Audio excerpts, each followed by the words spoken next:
freelancer အလုပ်လုပ်ပြောလိုက်တာနဲ့ Hour နဲ့ Fiverr လို့ application တွေနဲ့တော့တိတ်ပြီးတော့စိမ့်ကြမယ်လို့မထင်ပါဘူးဒီ application တွေနီးတူပဲ TikTok မှာလည်း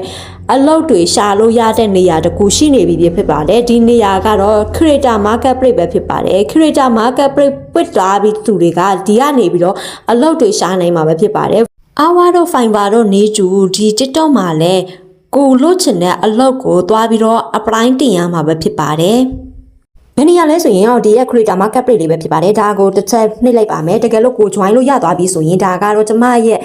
join ထားတဲ့အလုပ်တွေပဲဖြစ်ပါတယ်ဒီဘက်မှာ pleading ဆိုတဲ့ဟာကိုတစ်ချက်ကြည့်ပါမယ်နော်ဒီမှာဆိုရင်အရန်ကိုမှနာမည်ကြီး branded တွေအများကြီးအလုပ်တွေခေါ်တဲ့ဟာပေါ့နော်ဒါပေမဲ့ကျမက apply တင်ထားဒုံပဲရှိသေးတယ် approve ဖြစ်သွားတယ်ဆိုရင်တော့ကျမဒီကနေပြီးတော့အလုပ်ရသည်ပေါ့နော်လောလောဆယ်တော့ကျမတို့စီမှာအလုပ်သွားတင်ထားဒုံပဲရှိသေးတယ်ပေါ့နော်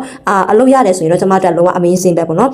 ဒါအပြင်ဘာဟာလိုဟာတွေရှိသေးလဲဆိုတာထပ်ကြည့်ကြရအောင်နော်အော်ဒီမှာဆိုရင်ဒီမှာတွေ့လာ Vaseline ဆိုတာလည်းတကယ်လုံးဝနာမည်ကြီး branded ပဲပေါ့နော်အဲ့တော့ဒီလိုမျိုးပစ္စည်းတွေဒီကြော်ညာဗီဒီယိုတွေလုပ်ပေးရတယ်ပေါ့နော်ဒါကတော့ influencer သမားတွေတဲ့ဆိုရင်တော့အရန်ကိုမိုက်တယ်လို့ပြောလို့ရတယ်ပေါ့နော်ပစ္စည်းလည်းတူတူအဖီးပေးသေးတယ်ကိုယ်အနေနဲ့ကြော်ညာဗီဒီယိုကိုလုပ်ပေးရုံပဲပေါ့နော်ဒါဆိုရင်တော့ဒါတော်တော်လေးမိုက်တယ်လို့ပြောရမှာပဲနော်ကဲဘလို့လဲ TikTok ရဲ့ freelancer အလုပ်ကိုသဘောကျရဲ့လားဆိုတာ comment မှာမှတ်ခတ်ပေးကြအောင်နော်